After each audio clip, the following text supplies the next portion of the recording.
o homem sem pecado. Você já parou para meditar nessa palavra?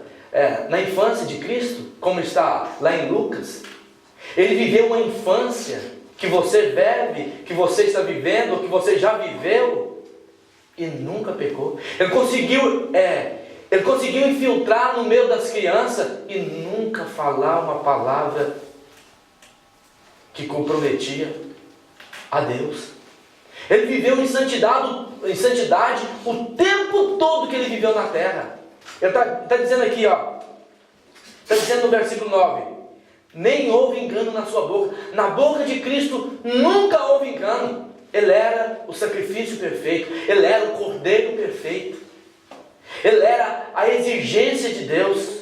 Deus olha para a terra e vê um povo defeituoso, um povo perdido, um povo que procura o mal, procura o caminho perverso. Então Deus olha e não vê ninguém que pode ser salvo. Então Cristo oferece voluntariamente.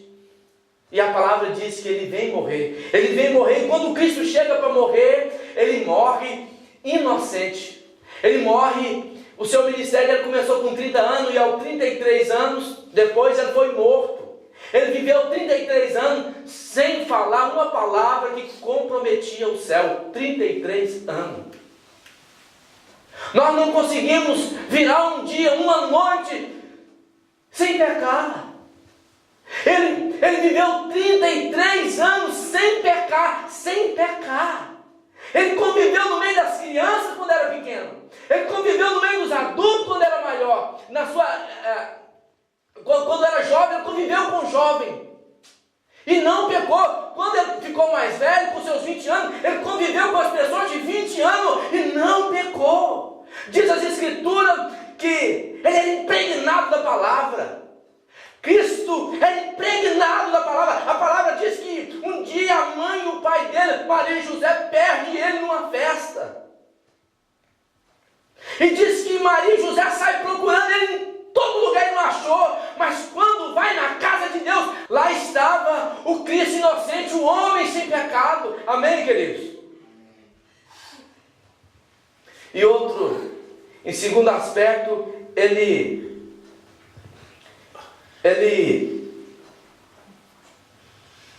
chega para curar as nossas enfermidades, e essa enfermidade é curada pela inocência de Cristo, pelo aquele que não tem pecado. O Cristo inocente, ele veio para curar, você tem que entender isso aqui, ele veio para curar as nossas feridas, a nossa doença espiritual. Muitos pregam que Cristo veio curar a doença física. A Cristo pode curar se Ele quiser. Mas Cristo, na cruz do Calvário, Ele veio curar o nosso pecado. O pecado é a chaga pior do homem. Não existe uma coisa pior do que o pecado. O pecado é tudo de mal que o homem tem.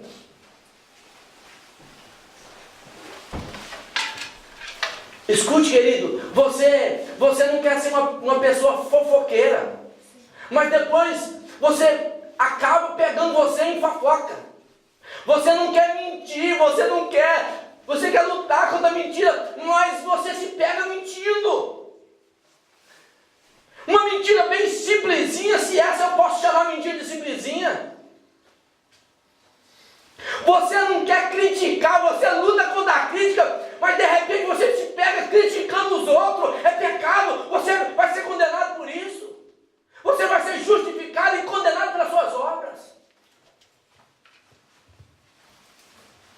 Ele diz aqui que ele veio curar toda a enfermidade da alma, a chaga do pecado.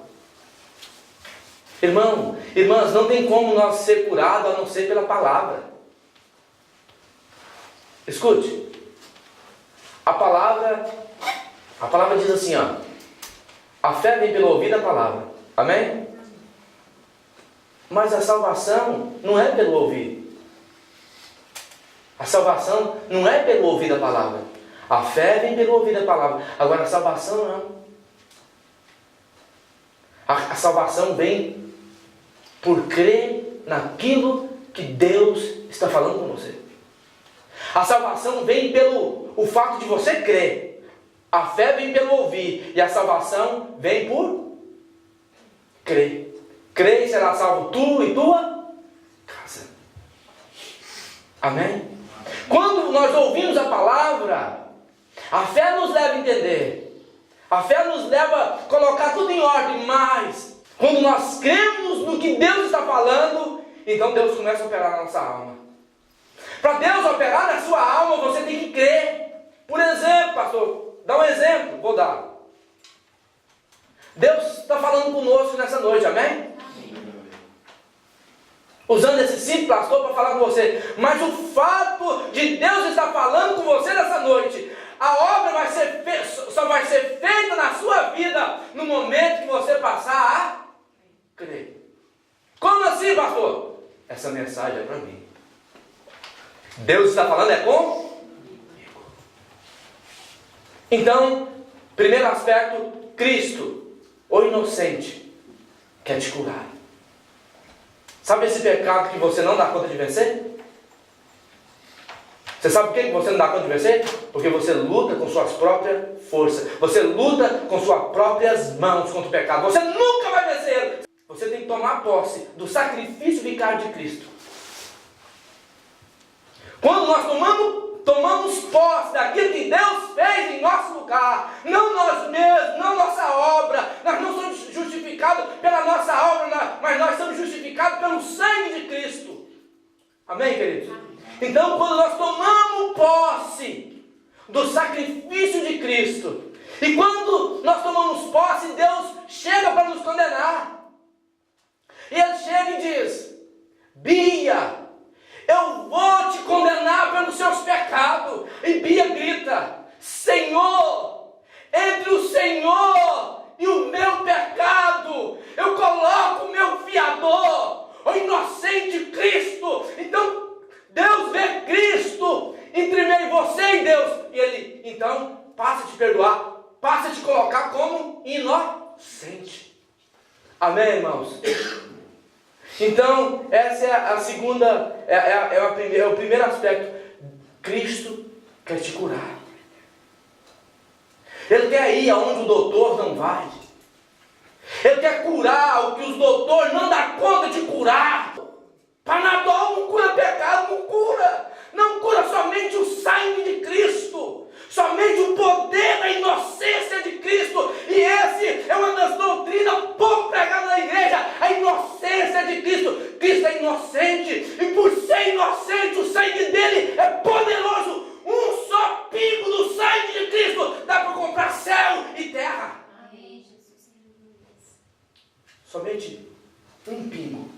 Porque é um sangue inocente, puro e sem pecado. Sem corrupção.